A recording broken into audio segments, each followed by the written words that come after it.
여러분 안녕하세요, 블랙입니다. 오늘은 우리가 살고 있는 대한민국 이야기를 해볼까 합니다. 요즘에는 잘 들리지 않지만 헬조선, 탈조선 이런 말이 한때 유행했었습니다. 그러니까 한국에서 살기 힘드니 조선 반도를 빨리 탈출해야 한다는 말이 엄청 많았다는 것입니다. 솔직히 한국이 워낙 단기적으로 경제 성장을 해왔기 때문에 경쟁이 엄청 치열합니다.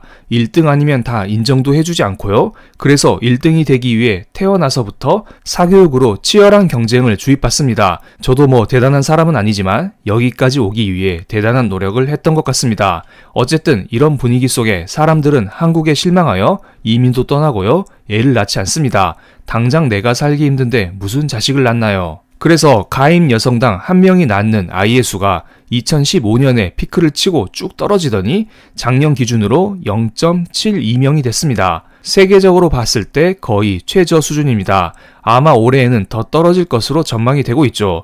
그런데 인간은 사회적 동물이라 아이를 낳지 않는 대신에 무언가 다른 것을 키우면서 교감을 하고 소통을 하고자 하는데요. 요즘 사람들은 아이 대신에 애완동물을 키우면서 그들을 새로운 가족으로 여기고 있습니다. 이것에 대해 뉴욕타임즈에서 나온 기사를 소개해드리면서 오늘의 영상을 본격적으로 시작해보겠습니다. 며칠 전에 뉴욕타임즈에서 이런 기사가 대문짝하게 나왔습니다. 세계에서 가장 외로운 나라 중 하나가 강아지에서 동료애를 찾다, 강아지와 친구가 되었다, 이런 말을 했습니다. 이런 기사가 우리도 잘 알고 있는 뉴욕타임즈에서 나왔다는 게 놀라울 뿐입니다. 그런데 이것을 잘 아셔야 됩니다. 뉴욕타임즈에서 나왔다고 해서 모두 다 외국인이 쓴 게 아니에요. 이 기사를 쓴 사람을 잘 보면은 조상훈이라는 한국 사람이에요. 그러니까 한국 사정을 잘 알고 있는 뉴욕타임즈에서 일하는 한국 사람이 한국에 대해서 글을 썼다는 것입니다. 이것을 미리 알고 영상을 이어가 보겠습니다. 뉴욕타임즈에서는 얼마 전까지만 해도 한국은 개를 식용으로 사육하는 전통으로 인해서 전 세계 언론의 헤드라인을 장식하고 동물권 단체에 분노를 일으켜 왔다라고 했습니다. 하지만 최근 몇 년간 한국 사람들은 반려동물, 특히 개를 키우는데 열광을 하고 있다고 합니다. 요즘에 한국에서 독신을 선택하거나 무자녀를 선택하는 한국인이 늘어난과 동시에 강아지를 찾는 이들이 늘어나고 있다고 합니다. 최근에 한국의 1인 가구 비중을 보면은 작년 기준으로 37%를 돌파했습니다. 전체 가구 3가구 중 1가구가 혼자 사는 가구라는 겁니다. 1인 가구의 모든 사람이 그렇진 않겠지만 이런 사람들은 확률적으로 외로움을 느낄 가능성이 높기 때문에 강아지를 비롯한 여러 애완동물을 키울 가능성이 높겠죠. 그리고 요즘 결혼은 했는데 애를 낳지 않는 딩크족도 꽤 많습니다. 제 주변을 보면 애를 왜 낳냐? 그냥 우리 부부 둘만 행복하게 살겠다. 애를 낳고 기를 자신이 없다. 이런 말을 하는 사람이 꽤 많아요. 그래서 이러한 딩크족들이 애 대신에 강아지를 비롯한 애완동물을 키우는 사람들이 꽤 많더라고요.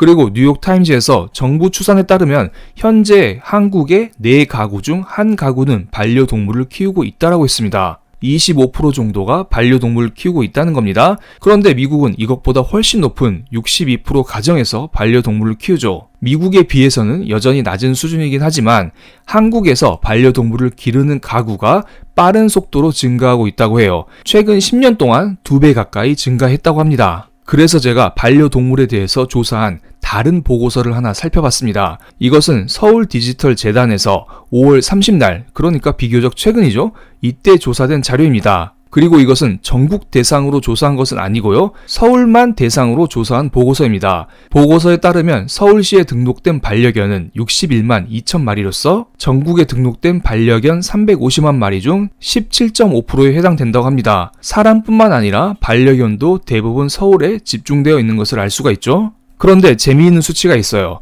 2014년부터 2023년까지 10년간 서울에서 태어난 신생아를 모두 합쳐도 59만 4천 명 정도밖에 안 됩니다. 그러니까 지금 서울에 등록된 반려견 숫자보다 적다는 것입니다. 신생아와 반려견의 집계 기간이 다르긴 하지만 어쨌든 최근 10년간 태어난 아이 숫자보다 전체 반려견 숫자가 더 많다는 게 놀라울 따름입니다. 그래서 서울 전체 가구를 반려견 수로 나누면 15% 정도 반려견을 키운다고 볼 수가 있습니다. 뉴욕타임즈에 나온 자료보다 적은 비중이긴 하지만 여전히 높은 비중으로 사람들은 반려견을 키우고 있네요. 그리고 반려견을 가장 많이 키우는 것은 강남구, 송파구, 강서구 이런 순서였어요. 그러니까 서울 내에서도 비교적 잘 사는 동네가 반려견을 많이 키운다? 우린 이런 것을 유추할 수도 있습니다. 이것은 그렇게 중요하진 않아 보이지만 사람들이 어떤 반려견을 키우냐, 대부분 말티즈 같은 소형견 위주로 키운다, 이런 것을 알 수가 있겠네요. 다시 뉴욕 타임즈로 돌아가 보겠습니다. 한국의 출산율이 세계 최저 수준으로 떨어지면서 산부인과는 사라지는 추세지만 반려동물을 위한 병원이나 상점은 보편화됐다면서 공원이나 동네에서 유아차에 반려견을 태우고 다니는 모습은 흔해졌다라고 했습니다. 저도 실제로 돌아다니면서 유모차에 아이가 아닌 강아지가 타고 있는 경우를 꽤 많이 봤어요. 그래서 지난해 처음으로 반려견을 태우는 계모차의 판매량이 유아차를 넘어섰다고 해요. 그리고 이와 함께 반려견 장례 서비스, 반려견 동반 여행, 이러한 상품도 늘어나고 있어요. 그리고 뉴욕타임즈에서는 강아지와 함께 참여하는 템플스테이를 운영하는 충북 증평군 미륵사를 소개했습니다. 바로 이런 사진입니다. 절에 혼자 오는 게 아니라 강아지를 데리고 함께하여, 그래서 강아지와 함께 명상도 하고 좋은 공기도 쐬고 산책도 하고 이러면서 힐링을 하는 것입니다. 사람만 힐링을 하는 게 아니라 강아지도 함께 힐링을 해야 된다, 이런 서비스가 늘어나고 있습니다. 그리고 영상을 보고 있는 지금 이때 서울에서는 확장현실 페스티벌이 열리고 있습니다. 성동구에서 열리고 있으니 관심 있으신 분들은 한번 찾아가 보시는 것도 좋을 것 같네요. 그런데 이 페스티벌에서 강아지 관련 행사가 있습니다. 행사 중에 한 코너 중에서 MR 반려견이라는 게 있어요. 가상 반려견 마리와 상호작용하는 MR 반려동물 체험 코너가 있다고 합니다. 이러한 코너들이 나오고 있다는 것은 그만큼 반려견을 키우고 있는 사람들이 많아진다, 수요가 많다, 이렇기 때문에 미리미리 가상현실을 통해 반려견을 체험할 수 있는 코너도 등장하는 게 아닐까요? 대한민국의 인구를 보면 2022년에 피크를 치고 현재 떨어지고 있습니다. 통계청에 조사한 결과에 따르면 2072년에 대한민국의 인구는 3천만 명에서 4,200만 명, 요 사이까지 떨어질 것이라고 해요. 지금 현재 대한민국의 인구가 5,100만 명이니까 지금 대비 적으면 1,000만 명, 많으면 2천만 명 정도 인구가 줄어든다고 해요. 엄청나게 인구가 많이 줄어들지 않나요? 그리고 인구 피라미드를 한번 보겠습니다. 지금 현재 전국적으로 인구 피라미드를 보면 중위 연령이 46세예요. 그나마 젊은 편입니다. 하지만 통계청에서 조사한 2072년 인구 피라미드를 보면 깜짝 놀랄 수도 있어요. 중위 연령이 63.4세예요. 대부분 인구가 70대, 80대에 배치가 되어 있습니다. 젊은 사람이 거의 없습니다. 이렇게 되면 사회적인 문제가 많이 발생할 수 있어요. 노인들을 부양하는 데 필요한 복지 비용이 늘어날 수 있다는 것입니다. 이거 다 어떻게 충당하나요? 젊은 사람들의 돈으로 노인들을 부양해야 할 수도 있습니다. 그래서 요즘 사람들이 더더욱 애를 안 낳는 것일 수도 있어요.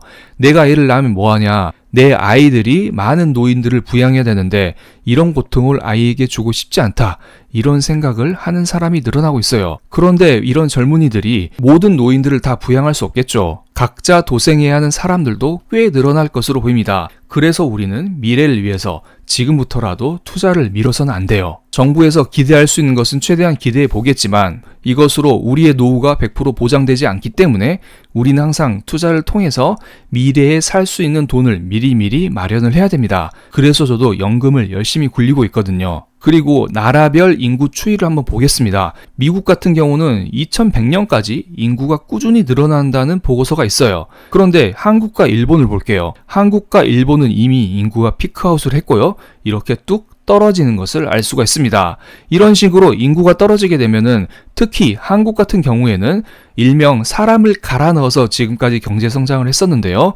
경제 성장률이 크게 둔화가 될 수 있습니다. 그렇게 되면 투자하는데 더욱더 어렵지 않을까요? 앞으로 노인 인구가 늘어나면서 미래의 연금을 일정 부분은 스스로 확보를 해야 되는 상황인데요. 이렇게 인구마저 줄어들게 되면은 투자하는데 더욱더 어려움을 겪을 수가 있습니다. 물론 요즘에 세상이 좋아져서 손가락 한번 딸깍하면 미국에 투자할 수도 있겠지만 미국 주식도 그냥 뚝딱뚝딱 투자하는 게 아니에요. 아무리 미국 증시가 우상향한다고 해도 모든 미국 주식이 오르진 않고요. 특히 한국 주식은 더더욱 마찬가지예요. 한국 주식은 최근에 오르는 섹터만 오르고 있잖아요. 그렇기 때문에 우리는 더욱더 선별적으로 투자를 잘할 필요가 있어 보입니다. 제가 최근에 네이버 프리미엄 콘텐츠를 열었습니다. 일명 네프콘은 모닝 브리핑, 마감 브리핑, 주말 브리핑, 긴급 이슈, 스터디, 마지막으로 무엇이든 물어보세요로 구성이 되어 있습니다. 매일 아침마다 제가 모닝 브리핑을 올려드리고 있습니다. 그 전날 미국에서 어떤 일이 있었는지, 매크로적으로 어떠한 일이 있었는지, 개별 섹터, 개별 종목별로 어떠한 게 지금 잘 오르고 있는지, 앞으로 어떠한 게 오를지 이런 것들을 여러분께 꾸준히 설명드리고 있습니다. 그리고 한국 증시가 끝나고 난 이후 마감 브리핑을 통해서 한국 증시에 대해서도 아주 자세히 정리를 드리고 있습니다. 특히 요즘에 중국 증시도 잘 나가고 있죠. 그래서 중국 이야기도 곁들여서 설명을 드리고 있습니다. 또한 제가 날마다 아침 저녁으로 글을 올려드리다 보면 빼먹은 부분도 있기 마련입니다. 그래서 일주일에 한 번씩 주말에는 전체적인 시장을 정리드리고 앞으로 어떤 투자를 해야 될지, 어떠한 종목을 사야 될지 이런 것들을 여러분께 설명드리는 시간도 갖고 있습니다. 이것뿐만 아니죠. 투자를 하다 보면 여러 가지 긴급 이슈가 많이 나옵니다. 그래서 제가 이러한 긴급 이슈에 대해서 그때그때 정리를 드려서 여러분이 빠르게 변화하는 시장에 제깍 대응할 수 있도록 도움을 드리고 있습니다. 그리고 우리는 단순히 돈만 버는 게 아니라 지금 시장이 돌아가고 있는 상황에 대해서 공부할 필요가 있어요. 물론 제가 영상을 통해서도 올려드리지만 글을 통해서 그때그때 중요한 공부 포인트를 여러분께 공유를 드리고 있으니 관심 있으신 분들은 네이버 프리미엄 콘텐츠에 오셔서 함께 해주시면 감사하겠습니다. 그리고 이것뿐만 아니에요. 투자를 하다 보면 궁금한 게 많이 생길 수가 있습니다. 그래서 저는 질문 게시글을 따로 만들어 드립니다. 게시물에 질문을 등록하게 되면 이 질문 중 제가 하나를 골라서 글로 자세히 정리를 드리고 있으니 이 부분도 참고해 주셔서 함께 해주시면 감사하겠습니다.